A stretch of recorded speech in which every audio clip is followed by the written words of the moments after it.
Dzień dobry. Nazywam się Joakim Arnøy.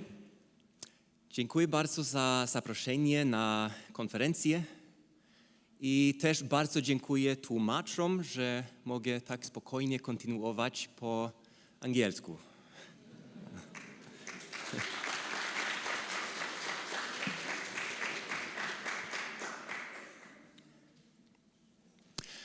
I work as a researcher, currently doing a PhD based at the Narwiku War and Peace Centre in northern Norway. And today I would like to talk about a study that I'm currently doing, which is due to become a book chapter later this year. And it looks at the use of historical memory in peace education practice in Norway.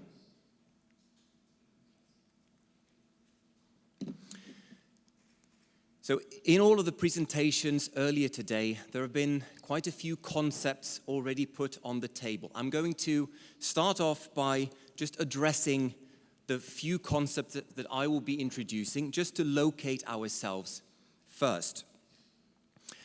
By historical memory, I mean remembered stories of previous times as viewed today. It's less comprehensive than history, the field, and it carries more connotations of being subjective. It's viewed by someone. It's not the whole field of history. My study locates itself within peace building, and peace building is the wider effort in a society to address root causes of violent conflict. This includes the establishing and the implementation of institutions, such as museums for one, but also participation in decision-making and many more mechanisms of that nature. Peace education is a part of peace building because many of the mechanisms required for peace, and certainly for sustainable peace, are such that people need a certain awareness or perhaps even competences to be able to be involved in those mechanisms. Think, for example, of human rights and democracy. You need to have some kind of awareness. You need to know something about these concepts to be able to promote them and contribute to promoting them.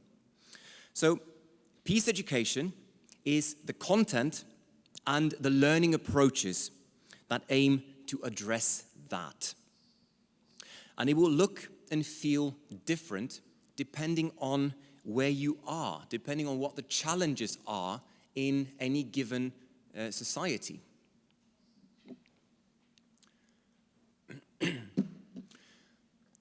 Very often when I tell people that there are 7 peace and human rights centers in Norway, with their core funding coming from the Ministry of Education and Research, I am met with this response. Why?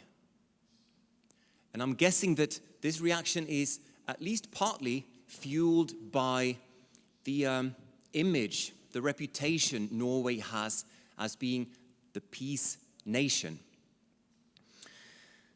But Norway, same as any other country, has its own challenges. We have certain institutions and conditions that also require continuous work to maintain.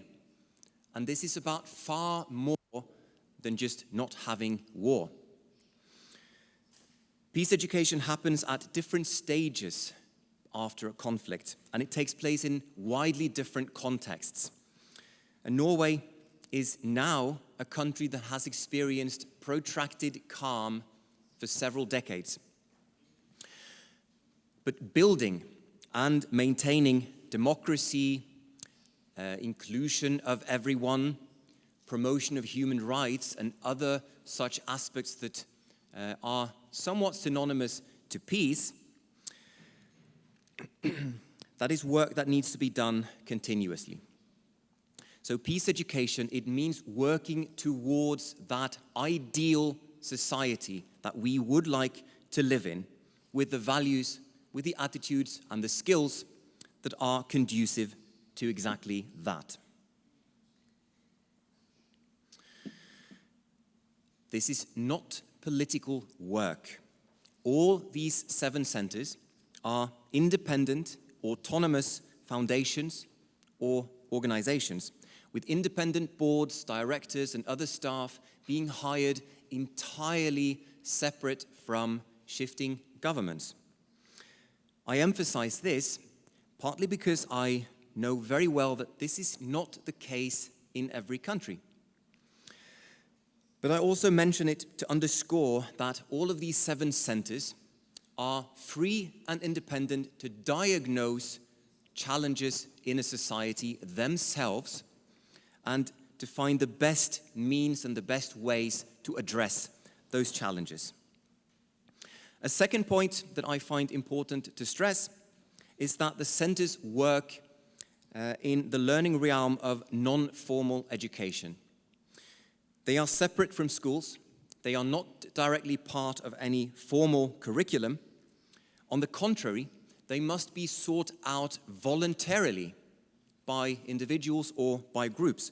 And that means that the responsibility is on the shoulders of the centers to provide something that is in demand, something that is attractive for people to come and learn about.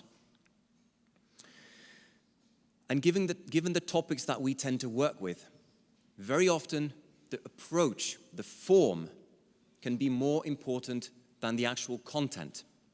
So if we, for example, work with democratic participation, but we lecture, that doesn't quite add up.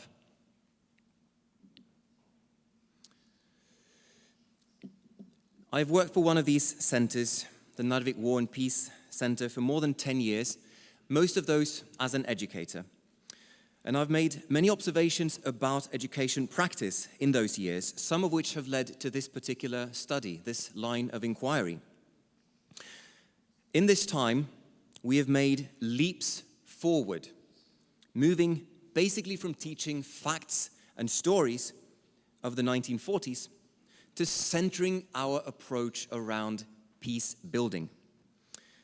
We still base a significant part of what we do around references to the Second World War with its causes and its consequences, but it is an era of time that is more and more distant to the young people of today, our main target group. So how do we and the other centers in Norway go about using references to the Second World War or to other historic kind of standout memories in our education or our dissemination? And how do we keep those memories relevant as time goes by? Looking into the 7 centers, you will quickly see that 4 of them have foundations dating back to or rooted in events of the Second World War, whether prisoner history, as in the case of the Falstad Center, the Holocaust, or battles, key battles in Norway, such as the organization that I work for. These 4 centers, they oversee and maintain the integrity of the memories, including artifacts, objects, but also buildings and key sites. But all 7 centers come together in the common aim of educating for democratic values and attitudes in society. So the strategy plans, the annual reports, websites and other such sources, they show you how the centers work and partly about why. But for me to be able to find out a bit more about the thinking that feeds the whys, I decided to interview the directors about the center's own reflections on historical memory, links to peace building, and also how to kind of future-proof the approaches and the references that the centers use. I'm skipping almost to the end of the study now, past methodological concerns and all of that bit. Just to talk about a few bits and bobs that I will call preliminary findings. First, history and our collective memory of it lives in us. The long lines that inform some things that are very much relevant to young people of today. And these long lines can sometimes explain why some topics of relevance today are controversial or even divisive. To approach these long lines, it is better to start in the now and then backtrack in time to give context, rather than the opposite. Because you would like to start with your participant, put your participant or your audience in the center. Focus on what they are concerned with here and now.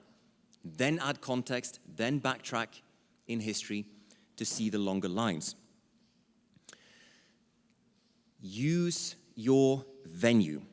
If you have a historic building or other place, trust that the people will come to you for the concreteness that this building or this place has to offer.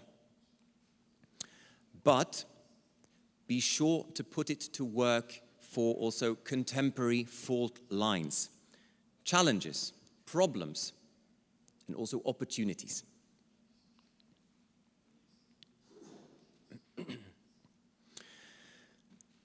I should say up front that I am now speaking about the field of peace education. And in peace education, you are not teaching history. Having some knowledge about any phenomenon is good, also for your audience, particularly how an individual would have experienced that particular event or that time in history. But you do not want to go into the whole field with every conceivable piece of information on any subject. And this is partly why I distinguish between historical memory and history. Because sometimes just the stories are more inspiring than the facts. Do not fear controversy. It is often more dangerous when left to itself than when it's brought up and spoken about in a group.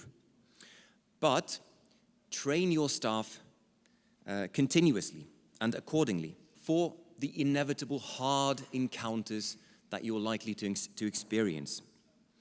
Dialogic competence, collective reflection, and frequent debriefing being key words and key concepts in this. The same applies to your audience, for that matter. The deep reflection is what makes the difference. Use whatever topics and whatever references that you have available to you, historical or other, to get to that point of deep reflection. That is where the learning lies. As I mentioned, I am still working on the data set still. And the full findings and the discussion of these points and more will be included in a book chapter later this year. But as I end my part for now, I would encourage some dialogue on this. What are your thoughts on the role of historical memory for peace building or peace education? And I am very keen to hear from the many of you who work in different museums and other institutions throughout the day. And my contact information is on the bottom of the slide. If anybody would like to get in touch, I'd be most happy to hear from you. Thank you very much.